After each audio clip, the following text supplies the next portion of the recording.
Hi everyone, and welcome back to the Two Barbarians YouTube channel. I'm Wade.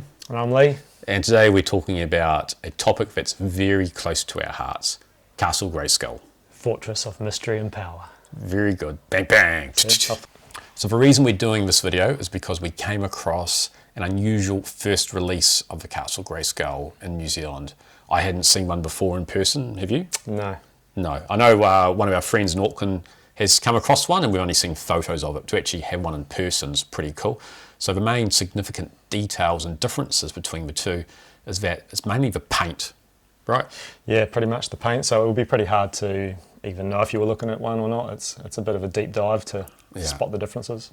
So the reason we're doing this video today is because we've come across one of the first production runs of Castle Grayskull, and we'll come back to that later. But to start with, I just want to talk a little bit about what makes Castle Grayskull such an enduring and iconic playset.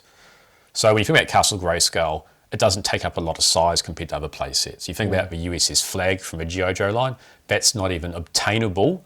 Most people don't have one, and it takes up a huge amount. It's 6 foot long. I think it's even nearly 7 foot long. Oh, is it? Yeah, so you think about that laid out in space, who's got time for that? And because it was huge, only really rich kids had it when I was young. Yeah, I never saw it as a kid. Yeah, even being sort of basic working class. We got a Castle Grayskull for Christmas, so it was pretty cool. In fact, I'll show you something quite cool later on. It's one of the very hard to find cardboard inserts, which I've actually still got from when I was a kid. It's got Wade drawn on it as well, just in case anyone's really curious as to where it was mine. And it's actually in really bad printing as well, so it must have been from when I was really young. Maybe Still learning to write. Yeah, definitely still learning to write. I think I was about 5 or 6 at the time. Yeah, but what I actually do really like about the castle itself is it was a carry case as well, so you could close it up, you could store some masters in there, you could take it with you to your friends to play with. For a sleepover. Yeah, definitely for a sleepover.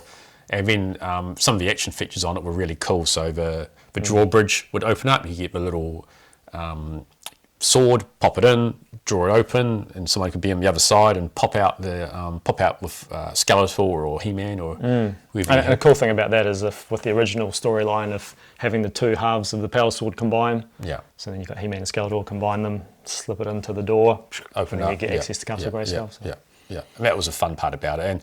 And actually, the Castle Grayskull is actually quite similar to what you see in, think about Master Universe, whereas Snake Mountain was almost a repurposed big gym sort of playset, wasn't it? It's not actually really got any snakes apart from when they added in the microphone. And it looks nothing like the cartoon. No, it's more just a jungle playset, really. Yeah. So it's not anywhere near as iconic as actually having the fully loaded castle. And it came with some really cool accessories like the weapons rack. If you've got all the weapons, that's cool, because that little pistol that goes for about 40 New Zealand or 25 US normally, and it's probably maybe the second thing that was lost after your parents tried to put away the cardboard and probably ripped it by accident. So that's probably a thing. And the other hard to find part is the flag pole with the actual intact sticker on there, because that rips really easy. I think this one here we've got has actually got some pretty cool folded lines on it. It's pretty hard to come across a mint one, and you don't really want a mint one anyway, because it's always nicer to have toys which actually have a little bit of play on them, because it actually seems like a toy, whereas actually just having something brand new mint out of box may be cool to investors, but to actually scared to touch it, or scared to touch it, whereas here you don't mind playing with it. In fact, the hinges here on this is one I've had since university days actually. So I sold mine off when I was younger to try to fund something else. Had a big garage sale and everything, and I don't know why, but when I was at university, I really craved a Castle Grayskull, so I bought it with some other masters, and I had it sitting at the top of my the room in which I was tutoring when I was at university. So I don't know what the students would come in and have a look to see what that was doing up there, but that was fun. So this is the one I've had for probably the last getting close to 25 years now. So it's got the hinges intact and everything on. It's got the working drawbridge. In fact, we think it might even be the original string on the actual the lift. But, probably is. Yeah, but we don't know for that for certain. Should we run through some of the features, Wade? Oh, definitely. And the one that sticks out most to me is the lift. So let's see if I can actually get He-Man up into that middle tier nicely without dropping him off or getting his hand stuck as he goes up. Voila, there he goes. And I'll just tag that there, just so he doesn't go flying down either. That's a classic feature for playsets, elevators, lifts, fun, don't need batteries. So yeah, perfect. Right, so He-Man's made it up to the first level. Yeah, definitely. So the other favourite of mine is, of course, the trap jaw with the throne, of course. So let's see what happens if we put Orko in here. He's come to say hello to Skeletor. Oh yeah, straight into the dungeon where he belongs. Exactly. Yeah, we'll reset the trap. So we've just dropped an Orko. All right, let's just quickly talk about the cardboard. Yeah, right, definitely. Yeah, let's talk about the cardboard, Wade, because as you know, a lot of this is easily lost, and some of these are original and some of these are repros. So. Yeah. So the one which actually means a lot to me is this bit of cardboard here.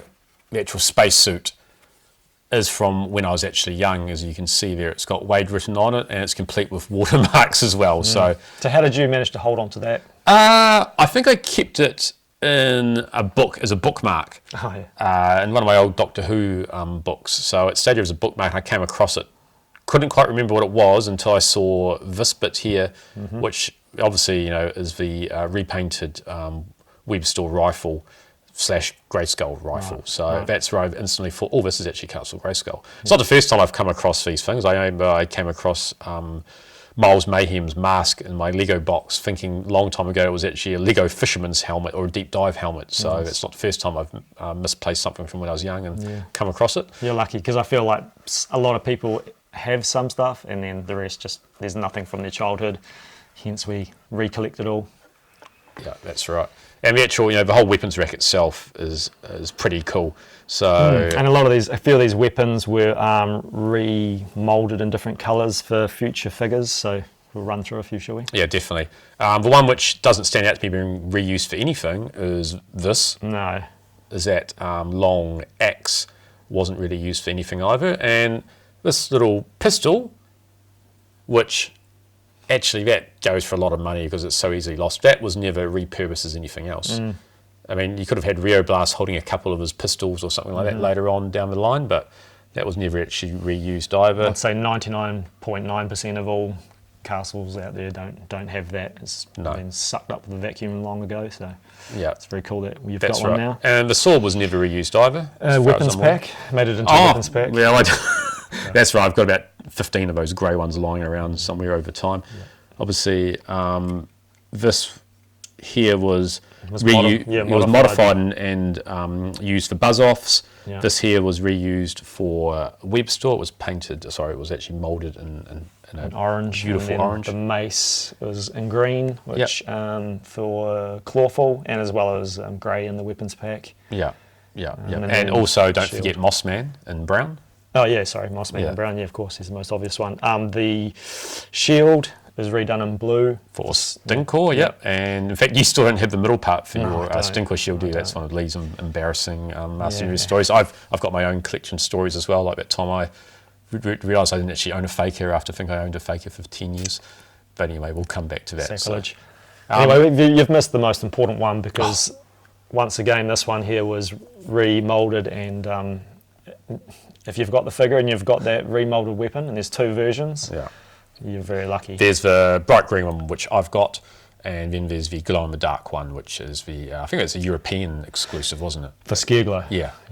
That was a European exclusive for that. So the other part, which we should really touch on, is where the gun goes. So in the actual most Castle Grayskulls, there was actually a moulded part for the gun to slot into, whereas what we instantly recognised too was when we came across this part from the first production run, which actually doesn't have that sculpted part inside it. So so we'll pop this out carefully. So you can see. Show you that. So in the later releases, they all have this little thing here. So which helps lock it in if it's because it's a genuine playset. But then you can't turn it around. I mean, you can only shoot in one direction. So that's exactly right. So it's play versus functionality, right? Yeah. I'll take play over functionality, but anyway. And of course, we've got the actual flagpole. This is actually an original of the sticker. You can see it's got the nice folds in it too. Genuine, authentic playware, which is quite cool. I can imagine that would have been quite tricky to pull that sticker sheet off, wrap it around, and line it up. So whoever did it did a pretty good job. Do you know what it reminds me of? It reminds me of whenever I fly over in New Zealand and those stickers come off the planes. And I'm frantically always trying to go whoosh to get it absolutely perfect, tags. thinking of this because I do not want. I've got OCD. So that's one thing about that is you're supposed to be able to turn it around to show who's got control of the castle, but the flag doesn't move, so because it's stuck on and there, it can only fit one way. So and it's the adhesives actually putting it on there, so that's quite fun. Yeah. Okay, so we'll just show you the instructions. Here we've got some of the original instructions that came with it. This copy was actually printed in Australia, copyright 1981. I did understand that there was some Master of the Universe produced in Australia, but it was only the Castle Grayskull due to logistics issues because it was hard to ship. So that was one of the things they did actually manufacture there. Right. Okay, I wasn't aware of that. Maybe that's where a lot of the New Zealand versions were brought in from. It's pretty cool. It tells you everything you need to know. And so one of the last things we were going to discuss is this combat training base thing here. So, and in the instructions it tells you if you're going to try and flick it, and not get hit by it. So I need to train more. Oh, look at that. There you go. So it's kind of cool. And I guess you could also, if you're it's not quite as cool as, say, Luke doing his training with his lightsaber, right? So this is just He-Man doing his punching. So. Yeah, I don't think that was much fun to be had with that, but no. It's cool. And then I guess a few other things was there's a really awesome sticker, pretty legendary sticker in the bottom of the dungeon, I guess, that the trap door drops into.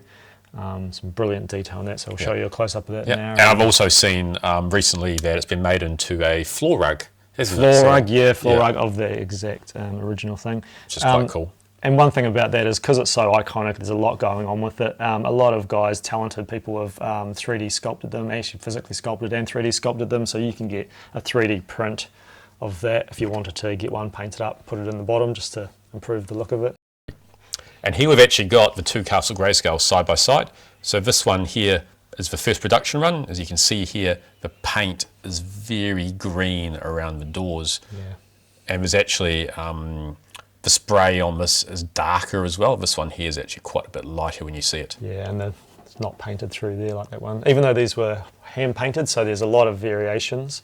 But I think it's quite common for this sort of more concentrated around the eyes look on these earlier ones. Yeah, definitely here when you see even the green around here, it's just so much sharper and it adds that bit of eeriness to it. I think around the top part as well, when you see it there. And like we were saying before, because this doesn't have the tab, it can be displayed a few different ways. So.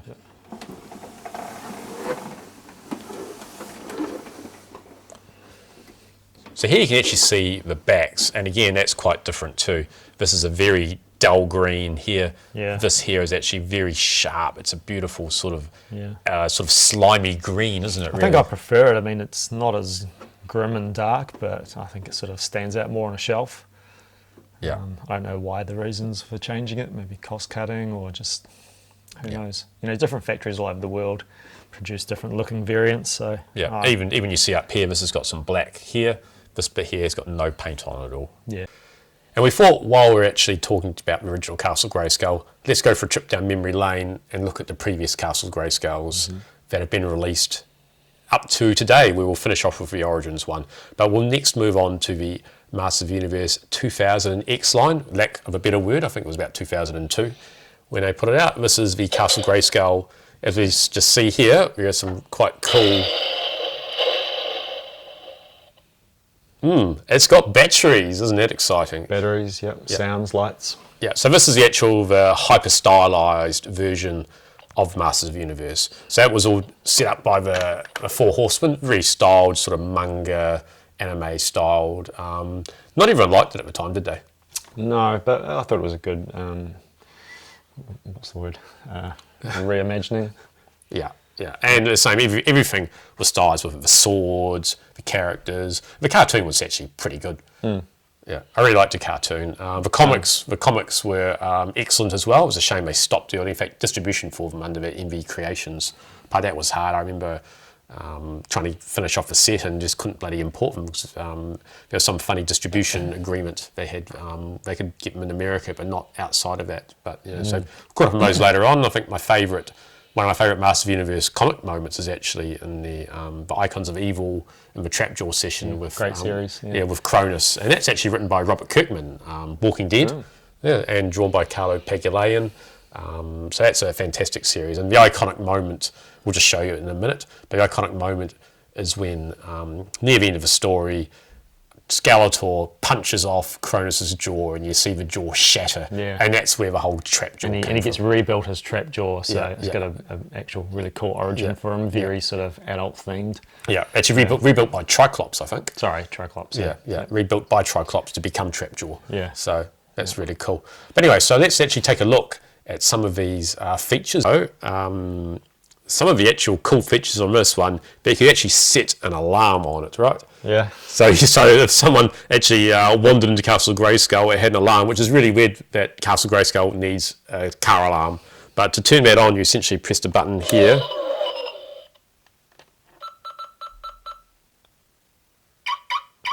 There you go, and that's the car alarm turning on. So essentially, if you open the door here, for example. Oh no. Oh no, the police are coming in their Eternian police cars, and their battle rams and their wind raiders. So yeah. No, let's stop. Have a stop that. I'll turn that off. Yeah. So yeah, so that's one of the really weird parts about this. Can you sort of picture He-Man driving off in the battle ram and he turns around and he hits his little key fob and and he's probably got the old camera set up on his cell phone as well when he needs to talk to Sorceress to see what's going on. But yeah, some of the features on that are actually a little bit laughable, but still very cool, especially the hidden. The hidden sword and be able to take that out is one of the really cool parts. So not a lot of features from the front other than looking pretty cool and the light up eyes, but there's a couple more around the even door. Here we've got the cannon. So for example, the cannon shoots okay. So we'll give you a demonstration of that. Oh, wow, that was a good shot. Oh, you take somebody's eye out with that. So the other part not only just was the actual drawbridge, it was actually, this part here actually acts as a jaw which actually flips up. So we have a demonstration of that.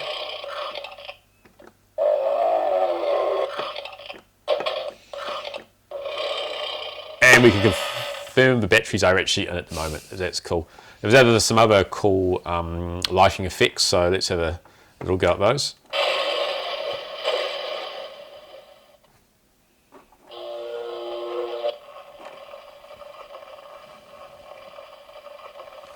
And that light shimmering is actually pretty cool, I think. It's eerie. I actually haven't turned it off when it's dark to see what it looks like, but I imagine it'd be quite cool. Yeah. And it seems to take a long time to keep going. So cutting to some of the interesting features from the back of the playset, I think one of the first things we'll look at is the silly looking trapdoor, right? So the first thing we note is there's no actual throne to turn. No. So instead it's just a push button and he falls in here and the door opens up. In fact, these little bits here look actually pretty flimsy and they look like they could just bend them across. Quite soft.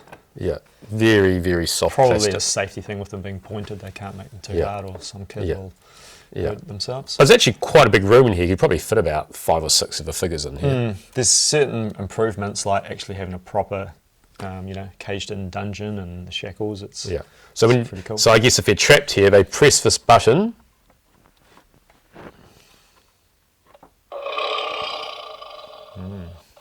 So do you know what that's supposed to represent? Your stomach. It's just really random because it's actually part of the trapdoor, but it's just some random noise. I don't know what it is. It's one of the creatures from the original sticker. Oh! No, I don't know that, but Oh, well, yes. That's my imagination. So. That's a good point. That's a very good point. Yeah. So it's a pretty cool feature, and then obviously opening door. So Orko can come out. So it's a cool little feature, and you hold the button for about a second, and you get like a nice long flaming sound and effect. And of course, on the other side, the eyes are actually glittering as well. Yeah. So. Those lights are pretty much on the back of the eyeballs. Yeah. So that would look pretty cool at night too. Nice. Yeah. Quite fascinating. It's a very long-lasting effect though. Yeah, it just goes on and on and on. Man at Arms and Sorceress having a candle lit dinner, date night.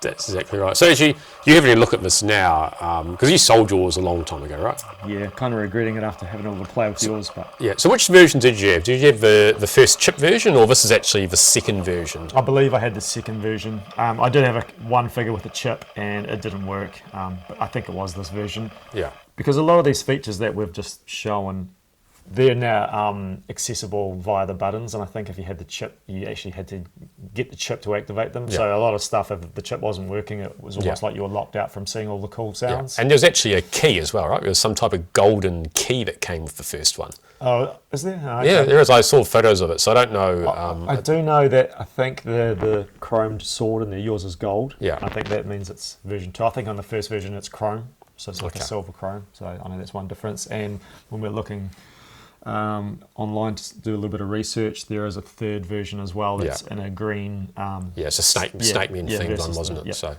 So I don't know if there's any extra differences. It's probably just this version 2 repackaged. yeah. So. So that's actually the 2000 X styled hyper detailed Castle Grayskull.